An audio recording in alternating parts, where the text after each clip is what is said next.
Саламатсыздарбы, эфирде Финсабат көрсөтүүсү. Кредит алып аны өз убагында төлөй албай калсаңыз, анда күрөөгө койгон мүлкүңүздү банкка тартырып жиберүү коркунучу бар. Бүгүнкү программада мына ушул мүлктү алып салуунун жолдору банк тарабынан кандайча ишке ашырылат, мындай учурда кардарлар кандай аракеттерди көрүп, кандай каталарды кетирбеши керек. Мындан тышкары ошол эле банктар тарабынан кетирилген кемчиликтер туурасында дагы сөз кылабыз.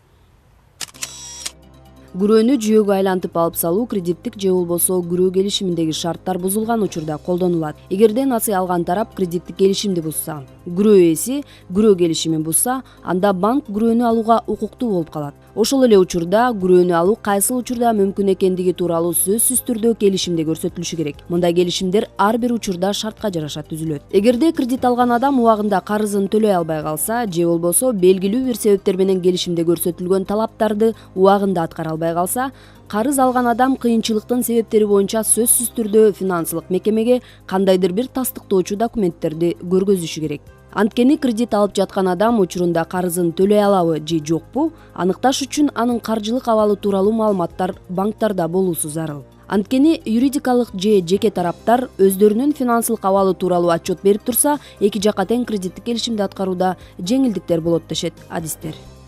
Эң биринчи ошо карызгөр банк менен кызматташуудан баш тартып, ал өз алдынча сот органдарына кайрылып же болбосо ошол келишимде көрсөтүлгөн милдеттемелерди убагын өткөрүп жиберип аткарбай жүргөн болсо, кандайдыр бир аз суммада акча каражаты болуп, бирок ал ошол аз суммада бөлүп жок дегенде карызынан кутулуу иш аракеттерин көрбөсө, ал ошо карыздын негизги суммасынын өсүшүнө алып келип, жыйынтыгында карыздын суммасы көбөйүп, ошондой эле карызгөрдүн банктын алдында милдеттемелери дагы жогорулай берет.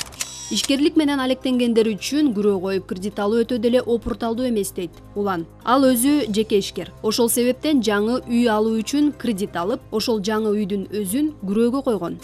Былтыр үй алганда акчабыз жарым жартылай жетпей, ушул банктан ипотекалык кредит алганбыз. Азыр 1 жыл уже төгүп койдук, 3 жылга алганбыз. Күрөөгө алган үй коюлган. Андан башка биздин оборудованиялар коюлган. Кыйынчылыктар эгерде бизнес менен алектенген адамдарга кыйынчылыктар деле болбойт. Бирок бюджетте, мамлекеттик кызматта айлыкка иштегендер үчүн ипотекалык кредиттер Кыргызстанда баасы кымбатыраак. Насыяны алып жатканда кредиттик келишимдин ар бир пунктун өтө кылдаттык менен окуп чыгуу керек. Эгер кайсы бир пункттары сизге түшүнүксүз болсо, анда тиешелүү адистерден кеңеш алганыңыз туура болот. Күрөөнү тарттырып жиберүү коркунучу эмнеден улам келип чыгышы мүмкүн? Албетте, сиз ошол кредиттик келишимдин шарттарын туура жана так аткарбаган учурда мындай көйгөй жаралат. Кредиттик келишимдин шарттарын так жана туура аткаруу менен жана түшүнүп алуу менен сиз өзүңүздүн күрөөнү тарттырып жиберүү коркунучун алдын аласыз. Карызды күрөө аркылуу өндүрүп алуунун эки түрү бар. Алардын бири сөзсүз түрдө келишимде чагылдырылышы керек. Есть внесудебный порядок обращения взыскания на предмет залога. Күрөөгө коюлган буюмду алуунун эки жолу бар. Алардын бири сот аркылуу алуу, экинчиси соттон тышкаркы болуп эсептелет. Эгер келишимде талаш-тартыштар соттон тышкары чечилет делген болсо, анда соттук териштирүүлөрдүн кереги жок. Тараптар ошол келишимдин негизинде чечишип алышат. Ал эми келишим боюнча сот аркылуу күрөөнүн жүйөсүн ажыратып алуу керек болсо, тартипти сот гана аныктай алат. При отсутствии такого соглашения, а также в случае, если это соглашение было расторгнуто. Бул биринчиден күрөөнү жүйөсүн өндүрүп алуунун соттон тышкаркы тартиби. Ал эгерде ошол кредит келишиминде же болбосо күрөөгө коюу келишиминде ошол соттон тышкаруу өндүрүп алууну күрөөнүн жүйөсүн айландыруу тартиби каралган учурда колдонулат. Ошондой эле өндүрүп алууну күрөөнүн жүйөсүн айландыруу сот тартиби боюнча дагы жүргүзүлөт. Бул учурда эгерде күрөөнүн жүйөсү кандайдыр бир тарыхый же болбосо маданий баалуулугу бар деп мыйзамдарда каралса, Бул учурда ошондой эле күрөөнүн жүйөсү жеке менчик адамга таандык жалгыз турак жай болсо, бул учурларда тек гана сот тартибинде өткөрүлөт. Ошо соттун чечиминин негизинде күрөөнүн жүйөсү өндүрүп алууга айландырылат. Мындай кырдаалга туш болсоңуз, банк менен сүйлөшүүдөн качпай, тескерисинче банкка келип, кызматкерлерден кеп кеңеш алып турганыңыз, алар менен тыгыз кызматташтыкта болгонуңуз оң. Перед тем, как обратить взыскание, согласно закону о залоге, Күрөөнү жүйөгө айлантуудан мурун күрөө мыйзамына ылайык атайын талап коюлат. Ар бир күрөө берүүчү же зайымчы күрөөнү соттук же соттук эмес тартипте ажыратып алуу тууралуу билдирме алышы керек. Анын негизинде карызды жабуу үчүн аз дегенде 15 күн, ар бир учурда сүйлөшүүлөргө жараша дагы кошумча убакыт берилет. Эгер ушул убакытта талаптар аткарылбаса, анда күрөөнү сатуу процесси башталат. Кому-то дают 30 дней, кому-то 40, кому-то месяц, там разницы нет. Но минимальный срок для погашения не менее 15 дней с момента получения этого извещения.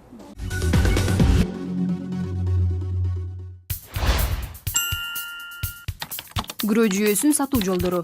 Күрөө жүйөсүн түз соодалашуу аркылуу сатуу. Андан сатып алуучуну таап, күрөөнү сатып, соода-саттык келишимин түзүү жолу.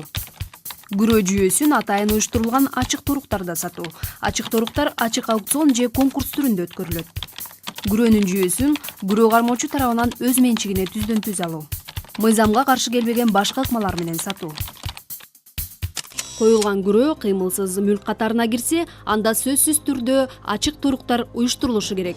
Эгерде күрөө мындай жол аркылуу сатылбаса, мыйзамсыз деп эсептелип, аны уюштурган тараптар жоопкерчиликке тартылат. Ага карабастан кандайдыр бир мыйзам бузуулар орун алса, анда күрөө ээсинин тиешелүү органдарга кайрылуу мүмкүнчүлүгү бар. Эгер өндүрүп алууну күрөөнүн жүйөсүнө айлантуу жол жоболорун аткарууда банк тарабынан кандайдыр бир кемчиликтер кетирилип, же болбосо мыйзам бузуулар байкалган учур болсо, анда карызгөр биринчиден ошол банктын иш аракетин текшерүү үчүн кайрылса болот. Бардык талаптар мыйзам чегинде ишке ашырылганда гана андан кийинки кадамдар көрүлө баштайт. Соттон сырткаркы тартипте күрөө келишимдин негизинде сатылат. Сатууларды уюштуруучу эки тараптын келишиминин негизинде же болбосо күрөө колунда турган тараптын каалоосу менен аныкталат. Соттук тартипте эрежелер сот аркылуу аныкталат. Ошол эле учурда сөзсүз түрдө сатыктарды уюштуруучу бекитилет. Уюштуруучу алгач кулактандыруу жарыялашы керек. Кулактандыруу республикалык жана жергиликтүү мааниде болушу зарыл. Кулактандыруу сатыктар башталарга 30 күн калганда чыгарылышы керек. Уюштуруучу кепилдик берүүчү 5% сумманы көтөрүү үчүн атайын эсеп ачып, бардык каалоочуларды каттайт. Сатыктар болгон күнү бардык катышуучулар күрөөдөгү кыймылсыз мүлк жайгашкан жерге барышат. Сатыктар ошол жерден өтөт. В день проведения торгов организатор торгов Уюштуруучу катышуучуларды толуктап, кепилдик суммасы төгүлгөндүгүн текшерет. Андан кийин сатыктардын тартиптерин түшүндүрөт. Эгер эч ким сатыкка келбесе, ал торуктар өтпөй калды деп жарыяланат. Эки адам катышып, алардын бири дагы коюлган сумманы жогорулатпаса, ал торуктар дагы өтпөй калды деп жарыяланат. Эки же андан көп адам катышкан болсо, анда сатыктар өттү деп эсептелип, жеңүүчү деп табылган адам менен келишим түзүлөт. Благодержателям подписывается протокол о результатах торгов. Эгерде биринчи торуктарга эч ким катышпай калган учурда, ачык торуктар экинчи ирет дагы өткөрүлүшү мүмкүн. Сатыктар бүткөн соң 7 күн аралыгында сатып алуучу толук сумманы төгүп бериши керек. Ошондо гана сатыктар ишке ашты деп эсептелет. Эгер алган насыяңызды кайтарып бере албай калып, койгон күрөөңүздү тарттырып жиберүү коркунучу болуп жатса, анда эң биринчи кезекте банк кызматкерлери менен жолугушуудан качпай, тескерисинче биргеликте бул кырдаалдан чыгуунун жолдорун ойлонуштуруп, бүгүнкү биздин адистер берген кеңештерди колдонуңуз. Ушуну менен программабыз соңуна чыкты. Саламатта туруңуздар.